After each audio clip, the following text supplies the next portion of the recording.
Thank you, Brandon. Good to be with you, and good to have this question on the board for us to ask. And the graphic, I hope you've noticed and looked in closely at it.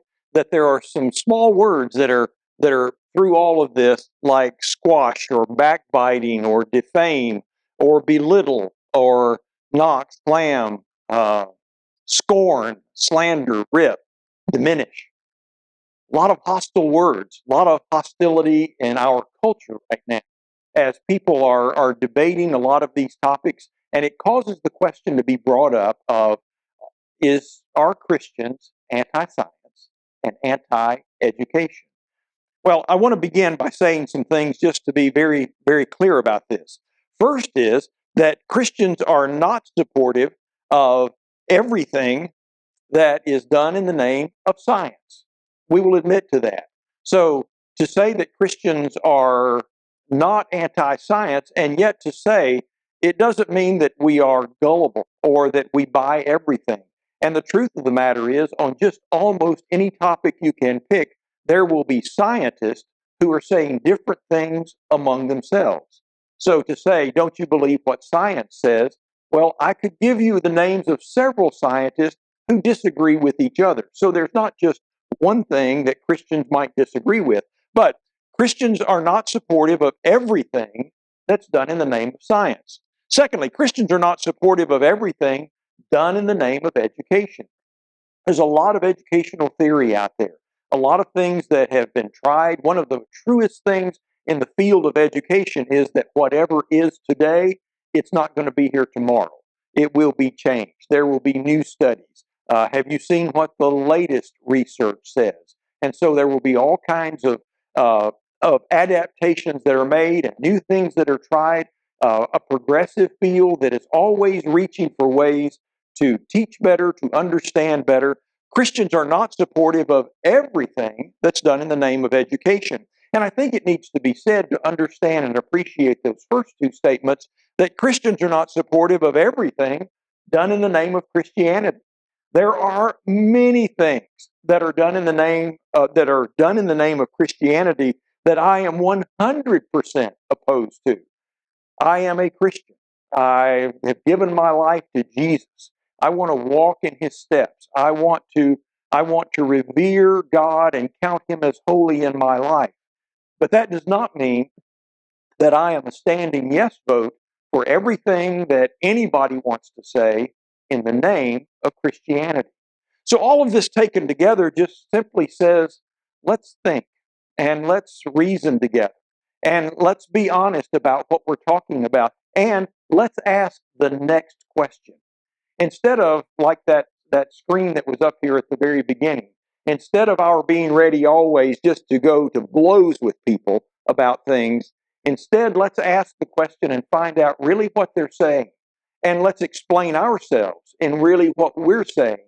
And I believe that a lot of times we can find more common ground than we think for at first. For 7 years, I was the president of a Christian university, Harding University in Searcy, Arkansas. And it is a university that is accredited by the Higher Learning Commission. The Higher Learning Commission is the same accrediting body that accredits the Ohio State University, whose campus we are recording this tonight. So the same people who say that this is a legitimate educational experience here at the Ohio State University are the ones who accredited our institution at Harding University in Searcy, Arkansas. The university I served had a robust and very respectable college of education. It had a very robust and respected college of engineering and sciences. Our graduates were in high demand in every direction. People going to medical schools, going into the allied health fields, going into research, people going on to do doctoral work, students who were respected in the academic arena very highly, who had gone through a Christian university, a university that says at the very beginning that we are at our core a Christian university. And so the belief that God is and that God has revealed himself, those things are core and are central. But that doesn't mean that we don't have a college of education or that we don't have laboratories. It doesn't mean that we don't have science classes. These are things instead that we believe there is a way to integrate faith and learning. They're not things that move in opposite directions, but it's something that we believe that for a Christian, it is, it is something that inspires us, moves us, challenges us in moving on and pursuing the sciences and pursuing education. As Christians, we believe that we have been called to love the Lord our God with all of our heart and soul and mind and strength. Christians are called to be a thinking people, a people who engage our minds in what would be described as the sciences, in trying to understand the world that we live in trying to understand one another, and trying to understand governments, and trying to understand all sorts of things. We are applying the mind that God gave us to understanding this world in which we live. Here are the instructions as our instructions as Christians for living in a time such as ours. 1 Peter chapter 3 and verse 15. In your hearts, honor Christ the Lord as holy, always being prepared to make a defense to anyone who asks you for a reason for the hope that is in you. Yet do it with gentleness and respect. How different is this from the spirit of our day? We're talking about education and sciences right here. We're talking about religion. We're talking about faith. We're talking about all of these things. But instead of like that opening screen that had those words, those hostile, battling words thrown up there, instead of the image of boxing gloves and let's go after each other, notice what's said here. Christians in the very first century were called upon honor Christ as Lord, the Lord as holy. These are devout people. These are people who believe in God, who believe that Jesus is the Son of God. And then this language of always be prepared to make a defense to anyone who asks you for the reason for the hope that is in you. It doesn't say be defensive. It doesn't say be hostile. It doesn't say be arrogant. But it does say, be ready to make a defense. Engage the mind. Be ready to explain why it is that we believe what we do and say what we say. So it's not be defensive, but it's be ready to make a defense. Very different things here. And it's people are going to see that we are different, and they will ask a reason for the hope that is within us. Maybe my favorite part of this passage is the very end where it says, yet do it with gentleness and respect. There is a way to engage philosophical arguments. There is a way to engage academic debate that is hostile and that is nasty. And there's a way to do things like that, though, that is done with gentleness and respect. Treating people with respect, handling them gently, but being very firm, clear, confident about what it is that we have to defend. The collision of the ideas that gives rise to the subject for this evening is something that I experienced in the first and second grade. I'd like to share with you what it was like for me, first and second grade. I remember becoming aware of church and of faith at about that age. I remember especially Sunday nights. We lived in Little Rock, Arkansas, and my family of 4 children, my mom and dad, we attended the Pulaski Heights Church of Christ. I remember on Sunday nights, I still can close my eyes and I can remember the smell and I can remember the feelings. And I remember that God seemed so near that it was like I could feel his breath on the back of my neck. And I had the sense that when we bowed our heads and prayed, it was like God leaned forward to hear our prayers. We were praying right into the ear of God. I remember that when we sang, I had the sense of God's delight in hearing what our hearts were lifting up in song. I remember what it was. It was like to hear the preacher walk into the pulpit, open a Bible, and he brought a message from God. God was the explanation of it all.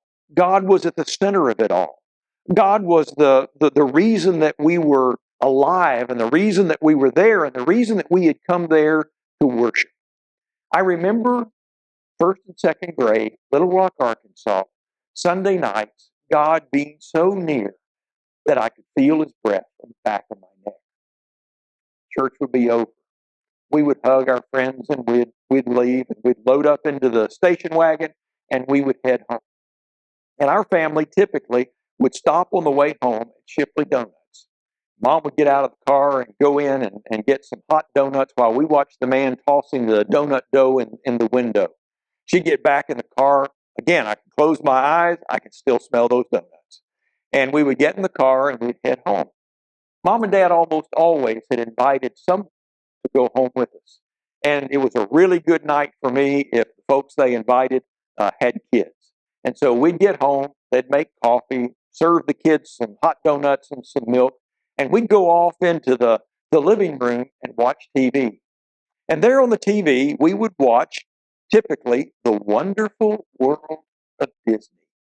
Now, if you were about my age and you grew up going to church on Sunday nights, you never saw the first 15 minutes of The Wonderful World of Disney, but you saw the rest of it. And it was an especially wonderful night if when we were watching this, if it was one of those old classic cartoons or movies. Oftentimes, though, it was a science feature. And it would be the running of the wildebeest, or it would be a study of volcanoes, or it would be something about the stars, or fish way down deep in the ocean. And it would be some scientific thing that we were watching. I didn't have words to put with what was happening to me on those Sunday nights for several decades later. But as a 7, 8-year-old, I was experiencing worldview whiplash. When I had been at church earlier in the evening, I was a part of a world where the worldview was theism. It was the belief in God. God is the explanation of all that is. God created. God made us. We are in the image of God. We live accountable before God. God is the center and the thing that holds everything together. We got in the car, went by Shipley Donuts, went home and sat in front of a television set, and as a 7-year-old, I'm confronted with an entirely different worldview. The Wonderful World of Disney was all about materialism and naturalism. Now, they never said that, but they were describing a world where the material was all that there was. They were describing a world where natural processes, not supernatural processes, were the explanation of all of life. Now, a 7-year-old kid sitting there just trying to enjoy Disney on a Sunday night, and yet I was confronted with dramatically different world views. There were people who believed that there is a bias against the supernatural, and I had just come from a world where the supernatural was the explanation of absolutely everything. Disney never said there was no God. They never attacked the notion of God in any kind of a direct way. But they described a world where God had been removed from the discussion before the discussion ever started. And so there's no way to engage God and what's going on because, well, we don't talk about God, which is materialism and naturalism. That's the bias that's there. We don't talk about God. God's not in the room as we're trying to understand this created world and all that's going on in this. Well, Carl Sagan also would come along, and a few years later with Cosmos, he was fond of saying, the cosmos is all there is, or ever was, or ever will be. Sagan was an astronomer. And what he says right there, again, is materialism, naturalism. It is a bias against the supernatural. His statement right there, he doesn't say God. He doesn't have to say God. It's obvious he's describing a world, the cosmos, without God. He doesn't need God to describe the cosmos. The cosmos is all there is, or ever was, or ever will be. James Davidson Hunter, in his book, The Death of Character, and Hunter is the LaBrosse Levinson Distinguished Professor of Religion, Culture, and Social Theory at the University of Virginia. I wanted to get all of that exactly right. So, a professor at the University of Virginia, highly esteemed in his field for his culture studies and the philosophy of religion and such things.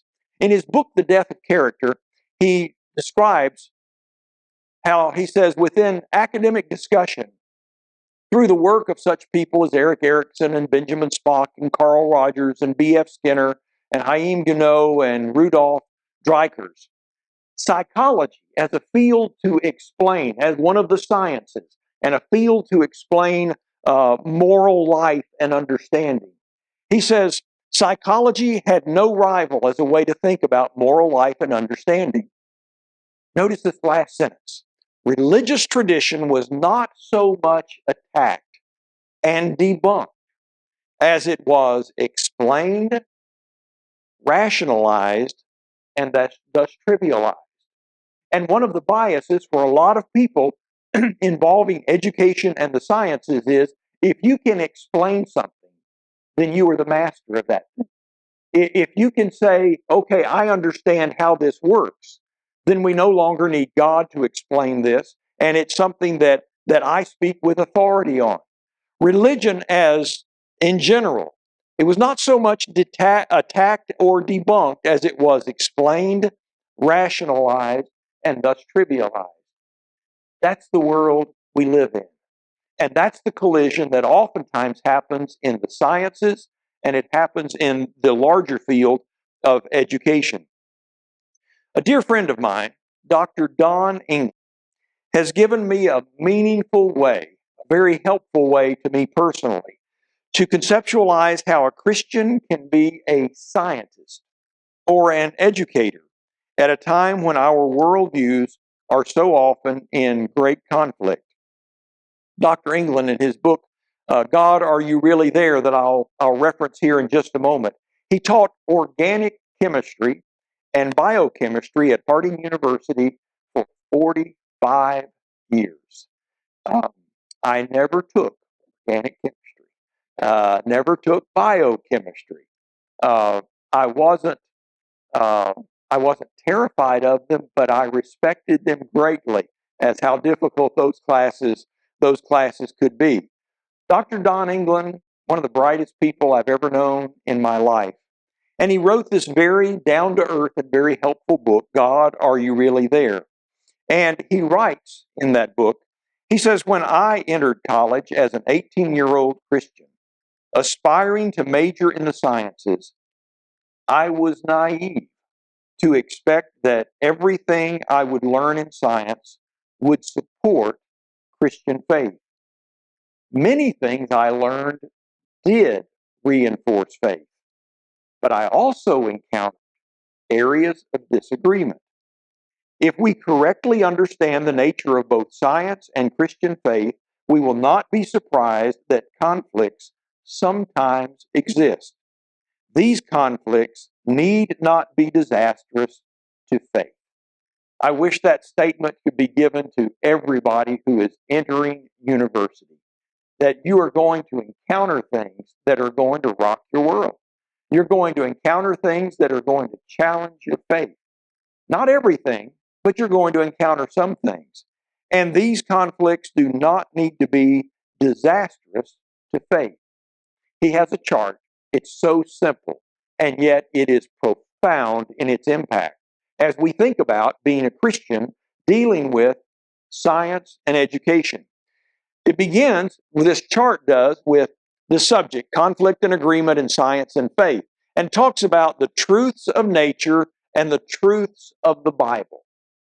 And he says we need to start by saying there's no conflict here, that there are all kinds of truths about this natural world in which we live, all kinds of truths about the heavens and about the earth and about the human body and about so many, many things that we study at a university. We have these truths of nature. And then we have the truths of the Bible. And he says, I don't believe there's a bit of conflict there. The next slide shows that the science is what studies the truths of nature. And that says university to a lot of us. But science is constantly studying the truths of nature.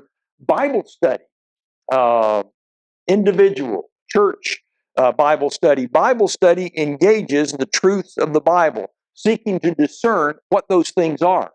What does the Bible say about this? And people talk about it and they discuss it and they debate it.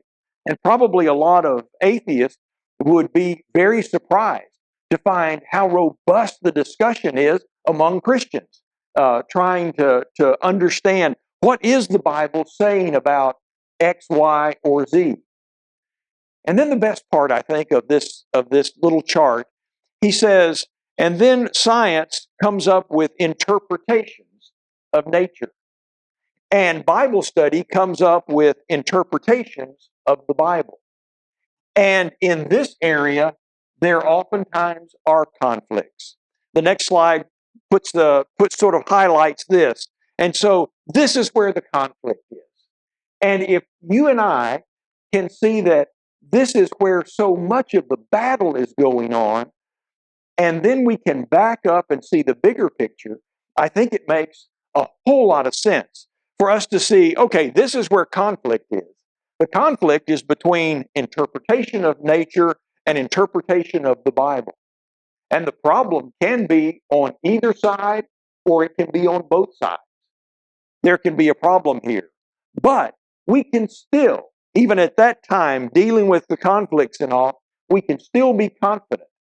And I believe in this, that the truths of nature and the truths of the Bible are not in conflict. Now, one of the things that is called for here, and we'll say a little more about this a little bit later, but one of the things that's called for here is a little more humility on the part of everyone. So that when we are doing battle right here, it may be that we need to back up and say, I need to look and see how confident I can really be of what I'm saying here. And that's something that can be said on both sides. We may be misinterpreting the Bible. We may be misinterpreting the data of what we are studying right here. One final word about my friend, Dr. Don England. The Science and Engineering Building at Harding University is today named the Dr. Joseph Pryor and Dr. Don England building for the College of Engineering and Science. And this picture right here, this is Dr. England, and this picture right here is in a hallway that connects two critical buildings on the Harding University campus. The photographer in this picture is standing in the College of Bible building, the McIntyre College of Bible building, taking this picture, and behind Dr. England, you are walking into the College of Science and Engineering building. So you have these two buildings that are next to each other. And when the science building was built, Dr. Don England requested that this text from Colossians chapter 2, verse 3, be put up above the door as you're walking out of the Bible building and into the science building. It's a passage that he had written on a piece of paper that was under glass in his office for many years in his 45-year career of teaching. In Christ are hidden all the treasures of wisdom and knowledge. Isn't that an incredible passage to have over the door as you're walking in to study science as you're walking in to study chemistry, as you're walking in to study biology, as you're walking in to study anatomy, as you're walking in to study the sciences, that many people in the world would think you are now leaving Bible, you are walking into the land of atheism. Instead, Dr. England, I think rightly so, says this is the verse that belongs up there. In Christ are hidden all the treasures of wisdom and knowledge. I may not understand all of those, but I operate with the conviction that those things are hidden in Christ. Colossians chapter 2 and verse 3. I want to conclude this evening my comments by looking at Psalm 19. It's been described by some people as God's big book and God's little book. And God's big book is the universe. It's the sciences. It's this world that we research. The psalmist David said, "The heavens declare the glory of God, and the sky above proclaims his handiwork. Day by day pours out speech, and night by night reveals knowledge. There is no speech, nor are there words whose voice is not heard. Their voice goes out through all the earth, and their words to the end of the world. In them he has set a tent for the sun, which comes out like a bridegroom leaving his chamber, and like a strong man runs its course with joy. Its rising is from the ends of the heavens, and its circuit to the ends of them, and there is nothing hidden from its heat." The world, the heavens, declare the glory of God. This world that we live in so many ways, says the hand that made us is divine. In this psalm, that's God's big book. And then the psalmist transitions in verse 7 and begins to talk about God's little book, spiritual revelation, the revelation of Scripture. The law of the Lord, law meaning the teaching. The law of the Lord is perfect, reviving the soul. The testimony of the Lord is sure, making wise the simple. The precepts of the Lord are right, rejoicing the heart. The commandment of the Lord is pure, enlightening the eyes. The fear of the Lord is clean, enduring forever. The rules of the Lord are true and righteous altogether. More to be desired are they than gold, even much fine gold. Sweeter also than honey, and the drippings of the honeycomb. Moreover, by them is your servant warned. In keeping them there is great reward. Who can discern his errors? Declare me innocent from hidden faults. Keep back your servant also from presumptuous sin. Let them not have dominion over me. Then shall be blameless and innocent of great transgression. Let the words of my mouth and the meditation of my heart be acceptable in your sight, O Lord, my rock and my redeemer. It's a bringing together of the things that we're talking about on this occasion. We're talking about God's big book and his little book. And then we go to that last slide that speaks of humility. Humility, and it's the big thing that's needed on all sides. We need to stop throwing words, and instead we need to start humbling ourselves before God, saying, yours is the creation, and Lord, I may not fully understand all that is,